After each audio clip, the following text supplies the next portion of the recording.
ഒരു മുസ്ലിമായ മനുഷ്യൻ മനുഷ്യരോട് പെരുമാറുമ്പോൾ മനസ്സ് വേദനിക്കാത്ത നിലക്ക്, വെറുപ്പുണ്ടാക്കാത്ത നിലക്കുള്ള നല്ല പെരുമാറ്റം പെരുമാറണം.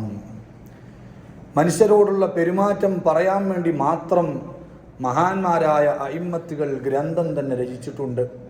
മഹാനായ ഇമാം ഷഅറാനി റളിയല്ലാഹു അൻഹു അൽ അൻവാറു ഫി ആദാബി സുഹ്ബ ഒരു ഗ്രന്ഥം രചിച്ചു. എങ്ങനെയാണ് മനുഷ്യരോട് സഹവസിക്കേണ്ടത്, പെരുമാറേണ്ടത് എന്ന് പറയാൻ. ഹിജ്റ 984 വഫാത്തായ ഷെയ്ഖുൽ ഇസ്ലാം സക്കരിയ അൽ അൻസാരി തങ്ങളുടെ പ്രധാന ശിഷ്യനായിരുന്ന അബുൽ ബറക്കാത്ത് ബദറുദ്ദീൻ അൽ ഗസി മഹാനവറുകൾ ഒരു ഗ്രന്ഥം രചിച്ചു, ആദാബുൽ ഇസ്റ. എങ്ങനെയാണ് മനുഷ്യരോട് സഹവസിക്കേണ്ടത്, അതിൻ്റെ മര്യാദകൾ എന്തൊക്കെയാണ് എന്നാണ് ആ ഗ്രന്ഥത്തിൽ മഹാനവറുകൾ പരിചയപ്പെടുത്തുന്നത്. അതിൽ പ്രധാനമായും മഹാനവറുകൾ ഒരു കാര്യം പറയുന്നുണ്ട്, അല്ലാ യുവാജിഹും ബിമാ യക്റഹൂൻ.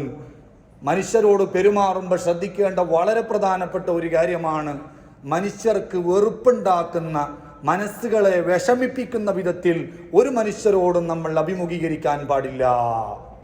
വളരെ പ്രധാനപ്പെട്ട ഒരു കാര്യമാണത്. ഒരാൾ പഠിച്ചു കഴിഞ്ഞു, അയാൾ ജോലി അന്വേഷിച്ചു കൊണ്ടിരിക്കുമ്പോൾ അയാൾ കാണുമ്പോഴൊക്കെ ചോദിക്കുക, എന്താ ഈ ജോലി ശരിയായോ എന്ന്. അത് കേൾക്കുമ്പോൾ അയാൾക്ക് വിഷമമുണ്ട്, പ്രയാസമുണ്ട് എന്നുണ്ടെങ്കിൽ ചോദിക്കാൻ പാടില്ല. അല്ലെങ്കിൽ പെണ്ണന്വേഷിച്ചു കൊണ്ടിരിക്കുന്നവനോട് കാണുമ്പോഴൊക്കെ ചോദിക്കുക, എന്താ ഈ പെണ്ണ് ശരിയായ, വിഷമമുണ്ട് എന്നുണ്ടെങ്കിൽ ചോദിക്കാൻ പാടില്ല. അതിനേക്കാളും വലിയൊരു ദുരന്താണ്, കല്യാണം കഴിഞ്ഞിട്ട് 1 or 2 കൊല്ലം കഴിഞ്ഞു, ഭാര്യ പ്രഗ്നന്റ് ആയില്ല, എന്നാൽ കാണുന്നവരൊക്കെ ചോദിക്കന്നെ ആണിനോടും പെണ്ണിനോടും വിശേഷമുണ്ടോ എന്ന്. ഇതെന്തൊരു തരം ഭ്രാന്താണ്. അങ്ങനെ ആളുകൾക്ക് വിഷമമുണ്ടാകുന്ന, വെറുപ്പുണ്ടാക്കുന്ന ഒരു സംസാരവും മുഅ്മിനീങ്ങളായ നമ്മുടെ ഭാഗത്തിൽ നിന്നുണ്ടാകാൻ പാടില്ല. അതാണ് മഹാനവറുകൾ പറഞ്ഞത്, അല്ലാ യുവാജിഹും ബിമാ യക്റഹൂൻ. മനുഷ്യർക്ക് വെറുപ്പുണ്ടാക്കുന്ന, മനസ്സുകൾക്ക് വിഷമുണ്ടാക്കുന്ന ഒരു സംസാരവും ആരെയും അങ്ങനെ അഭിമുഖീകരിക്കാൻ പാടില്ല. എന്നിട്ട് അതിനുള്ള കാരണം പറഞ്ഞത്, ഇത് ഞാൻ പറയുന്നതല്ല, ഫഇന്ന റസൂലല്ലാഹി സ്വല്ലല്ലാഹു അലൈഹി വസല്ലം യൻഹാ അൻ ദാലിക്.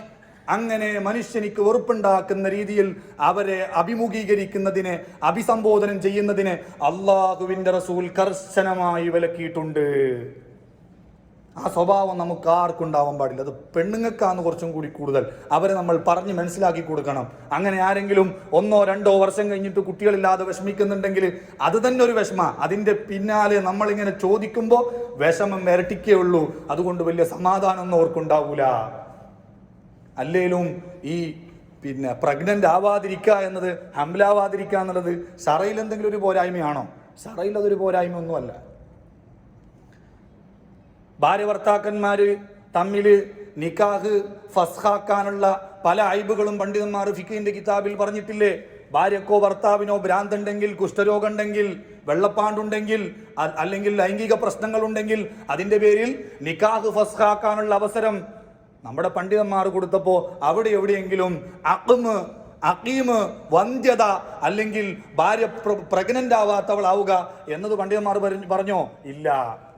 ത്വലാഖ് സുന്നത്തും വാജിബാവുന്ന സ്ഥലങ്ങൾ പറഞ്ഞെടുത്ത് എവിടെയെങ്കിലും ഭാര്യ പ്രസവിക്കാത്തവളായതുകൊണ്ട് അവളെ ത്വലാഖ് ചൊല്ലിൽ സുന്നത്തുണ്ടെന്നോ നിർബന്ധമുണ്ടെന്നോ ഫിഖിന്റെ കിതാബിൽ എവിടെയും പറഞ്ഞിട്ടില്ല.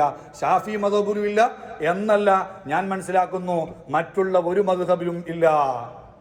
നിസാഉക്കും ഹർസുൽ ലക്കും ഫഅതു ഹർസക്കും അന്നാ ശിഅ്തും എന്ന ആയത്തിന്റെ തഫ്സീറിൽ മഹാനായ ഇമാം ഖുർത്തുബി റളിയല്ലാഹു അൻഹു പറയുന്നുണ്ട്, വഫി ഇജ്മാഇഹിം അലാ അന്നൽ അഖീമല്ലതി ലാ തലിദു ലാ തുറദ്ദു. ഒരു ഭാര്യ അവൾ വന്ധ്യതയുള്ളവളായി, അവൾ പ്രസവിക്കാത്തവളായി എന്നത് ഒരിക്കലും ഫസ്ഖിന്റെ, ആ ഭാര്യയും ഭർത്താവും തമ്മിൽ വിവാഹ ജീവിതം അവസാനിപ്പിച്ച് ദാമ്പത്യ ജീവിതം പിരിയേണ്ട കാരണമായിട്ട് ഒരു മദ്ഹബിലുമില്ല. പണ്ഡിതന്മാരുടെ ഏകകണ്ഠ തീരുമാനമാണ് അഖീമായി എന്നതിന്റെ പേരിൽ ഫസ്ഖില്ല എന്നത്. അപ്പൊ ശറയിൽ അതൊരു പ്രശ്നമേ അല്ല, ഒരു പോരായ്മയേ അല്ല. അല്ലാഹു സുബ്ഹാനഹു വ തആല മനുഷ്യ ജീവിതം സംവിധാനിച്ചത് തന്നെ അങ്ങനെയല്ലേ? സൂറത്തു ശൂറ അല്ലാഹു പറയുന്നുണ്ട്, യഹബു ലിമൻ യശാഉ ഇനാസ. അല്ലാഹു സുബ്ഹാനഹു വ തആല ഉദ്ദേശിച്ച പലർക്കും പെൺമക്കളെ മാത്രം അങ്ങ് കൊടുത്തേക്കും. അതിന്റെ തഫ്സീറിൽ ഇമാം റാസി റളിയല്ലാഹു അൻഹു പറഞ്ഞു, അതുകൊണ്ട് ഉദ്ദേശിച്ചത് അമ്പിയാക്കന്മാരുടെ കൂട്ടത്തിൽ നിന്ന് പെൺമക്കൾ മാത്രം ഉണ്ടായവരെയാ. ആരാത്? മഹാനായ ലൂത്ത് നബി അലൈഹി സ്വലാത്തു വസ്സലാം, ഷുഐബ് നബി അലൈഹി സ്വലാത്തു വസ്സലാം, ഈ രണ്ട് പ്രവാചകന്മാർക്ക് പെൺമക്കൾ മാത്രമേ ഉണ്ടായിട്ടുള്ളൂ. വയഹബു ലിമൻ യശാഉ ദുകൂർ, അള്ളാഹു ഉദ്ദേശിക്കുന്ന ചില ആളുകൾക്ക് അള്ളാഹു ചിലപ്പോൾ ആൺമക്കളെ മാത്രം കൊടുക്കും. അതാരെ പറ്റിയ? മഹാനായ ഇബ്നു അബ്ബാസ് തങ്ങൾ പറഞ്ഞു, അത് ഇബ്രാഹിം നബി അലൈഹി സ്വലാത്തു വസ്സലാമിനെ പറ്റിയ. മഹാനവറുകൾക്ക് തീരെ പെൺമക്കളില്ല, ആൺമക്കൾ മാത്രമായിരുന്നു.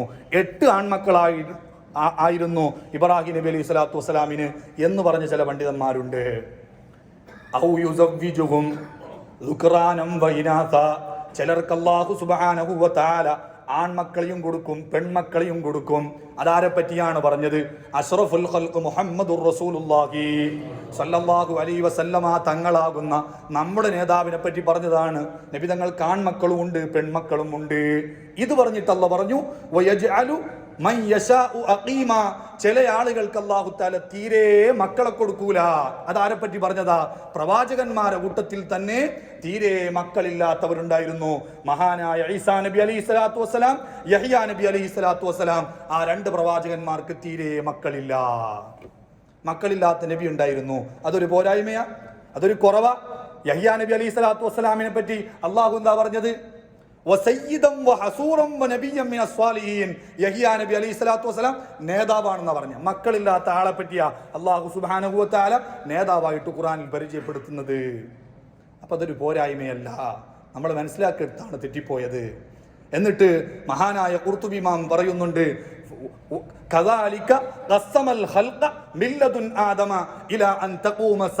ഇത് പ്രവാചകന്മാർക്ക് മാത്രമല്ല ഈ സംവിധാനം അല്ലാഹു സംവിധാനിച്ചിട്ടുള്ളത് ആദം നബി അലൈഹി സ്വലാത്തു വസ്സലാം മുതൽ ഖിയാമത്ത് നാൾ വരെ സംഭവിക്കുന്നത് വരെ ഈ രീതിയിലാണ് അല്ലാഹു തആലയുടെ സൃഷ്ടിപ്പ്. ചിലർക്ക് ആൺമക്കളെ മാത്രം കൊടുക്കും, ചിലർക്ക് പെൺമക്കളെ മാത്രം കൊടുക്കും, ചിലർക്ക് മിക്സ് ആയിട്ട് കൊടുക്കും, ചിലർക്ക് തീരെ കൊടുക്കൂല. നമ്മുടെ ചിന്താഗതികളാണ് നമ്മൾ മാറ്റേണ്ടത്. പെണ്ണായാൽ പ്രസവിച്ചിരിക്കണം എന്നൊരു വാശി അങ്ങനെയില്ലല്ല. പ്രസവിക്കുന്നവർ പെണ്ണായിരിക്കും എന്നല്ലാതെ പെണ്ണായതുകൊണ്ട് എല്ലാവരും പ്രസവിച്ചിരിക്കണം, ആ ചിന്താഗതിയാണ് നമ്മൾ മാറ്റേണ്ടത്. ചില ആളുകൾക്ക് അല്ലാഹു സുബ്ഹാനഹു വ തആല ചിലപ്പോൾ മക്കളെ കൊടുത്തില്ല എന്ന് വരും. കൂടുതൽ പ്രസവിക്കുന്ന പെണ്ണിനെ കെട്ടൽ, വലൂദിനെ കെട്ടൽ സുന്നത്തുണ്ട് എന്ന കാര്യം നമുക്കൊക്കെ അറിയാമെന്നല്ലാതെ ഒരു പെണ്ണ് പ്രസവിക്കാത്തതിന്റെ പേരിൽ അവരെ അപഹസിക്കുക, കളിയാക്കുക, ഇതെല്ലാം എത്രയാ നമ്മൾ കേൾക്കുന്നത്. ചില പെൺകുട്ടികൾ ഈ ചോദ്യം, ഈ കുത്തുവാക്കുകൾ സഹിക്കാൻ കഴിയാതെ വിവാഹം കഴിഞ്ഞിട്ട് 1-2 വർഷമായി കഴിഞ്ഞാൽ പിന്നെ വീട്ടിന്റെ ഉള്ളിൽ തന്നെ ഒതുങ്ങിപ്പോയി. ഒരു കല്യാണത്തിന് പോകാൻ കഴിയൂല, പുരേന്ന് പുറത്തിറങ്ങാൻ കഴിയൂല. ആളുകൾ ഈ ചോദ്യം ഭയപ്പെട്ടിട്ട് അങ്ങനെ സങ്കടം പറയുന്ന എത്ര മനുഷ്യരുണ്ട്. അപ്പോ നമ്മൾ ആ കൂട്ടത്തിൽ പെട്ടുപോകാൻ പാടില്ല. നല്ല പെരുമാറ്റമായിരിക്കണം. ഇസ്ലാം അതല്ലേ നമ്മോട് പഠിപ്പിച്ചിട്ടുള്ളത്? ഏറ്റവും നല്ല പെരുമാറ്റം പഠിപ്പിച്ച മതം ഹബീബായ നബി സല്ലല്ലാഹു അലൈഹി വസല്ലം തങ്ങൾ ഇത്തരം അനാവശ്യ ചോദ്യങ്ങളെ കർശനമായി വിലക്കി. മഹാനായ ഇമാം മുസ്ലിം റളിയല്ലാഹു അൻഹു സ്വഹീഹ് മുസ്ലിമിൽ ഒരു അധ്യായം തന്നെ കൊണ്ടുവന്നിട്ടുണ്ട്. ബാബു നഹി അനിൽ മസാഇലിൽ കസീറ, അനാവശ്യമായ ആളുകളെ കാണുമ്പോൾ അനാവശ്യ ചോദ്യങ്ങൾ ചോദിക്കുന്നതിനെ വിലക്കുന്ന അധ്യായം. എന്നിട്ട് ആ അധ്യായത്തിൽ ഇമാം മുസ്ലിം റളിയല്ലാഹു അൻഹു ഉദ്ധരിക്കുന്ന ഹദീസാണ്, കരിഹലക്കും സലാസ, അല്ലാഹു സുബ്ഹാനഹു വ തആല 3 കാര്യം നിങ്ങൾക്ക് വെറുത്തിട്ടുണ്ട്. അതിലൊരു കാര്യം കസറത്തു സുആൽ. അതിന് പലരും യാചിക്കലാണ് എന്ന് അർത്ഥം വെച്ചിട്ടുണ്ടെങ്കിലും സറഹ് മുസ്ലിമിൽ ഇമാം നവവി റഹിമഹുല്ലാഹ് പറഞ്ഞു, അതിൽപ്പെട്ട ഒന്നാണ് സുആലുഹു അമ്മാ ലാ യഅനി, നമ്മളെ നേരിട്ട് ബാധിക്കാത്ത, നമുക്ക് ആവശ്യമില്ലാത്ത കാര്യങ്ങൾ ആളുകളെ കാണുമ്പോൾ ഇങ്ങനെ ചോദിക്കുക. ആരാന്റെ ഭാര്യ പ്രഗ്നന്റ് ആയിട്ട് എനിക്കെന്ത്, ആവാതിരുന്നിട്ട് എനിക്കെന്ത്, അതിനെ കൊണ്ടൊരു ലാഭമില്ല, ഒരു നഷ്ടമല്ല, പിന്നെന്തിനീ അനാവശ്യമായ ചോദ്യങ്ങൾ ചോദിച്ചിട്ട് മനുഷ്യ മനസ്സുകളെ നമ്മൾ വേദനിപ്പിക്കണം. അങ്ങനെ ചെയ്യാൻ പാടില്ല. എന്നിട്ട് അതിന്റെ ഫലം ഇമാം നവവി തങ്ങൾ പറയുന്നുണ്ട്, അങ്ങനെ ഒരാൾക്ക് ഇഷ്ടമില്ലാത്തൊരു ചോദ്യം ചോദിക്കുമ്പോൾ അതിന് മറുപടി തരുന്നത് അയാൾക്ക് വിഷമായിരിക്കും. എന്നാലോ മറുപടി തരാതിരുന്നാലോ, ഒരാളൊരു ചോദ്യം ചോദിച്ചിട്ട് മറുപടി കൊടുത്തിട്ടില്ലെങ്കിൽ അത് സൂഖുൽ അദബായി പോകൂലേ, അതൊരു വിഷമല്ലേ. അങ്ങനെ മറുപടി കൊടുക്കാനുമല്ല കൊടുക്കാതിരിക്കാനുമല്ല, ഇങ്ങനെ മനുഷ്യനെ വിഷമിപ്പിക്കുന്ന ഒരു പരിപാടിയാണ് ആവശ്യമില്ലാത്ത അനാവശ്യ ചോദ്യങ്ങൾ ചോദിച്ചിട്ട് മനുഷ്യനെ ബുദ്ധിമുട്ടാക്കുക എന്നത്. അതുകൊണ്ട് ഇത്തരം സ്വഭാവങ്ങൾ മുസ്ലിമീങ്ങളായ നമുക്ക് ഉണ്ടാവാൻ പാടില്ല. എല്ലാവരോടും നല്ല രീതിയിലുള്ള പെരുമാറ്റം നമ്മൾ പഠിക്കണം. അതല്ലേ ഇസ്ലാം പഠിപ്പിച്ചിട്ടുള്ളത്.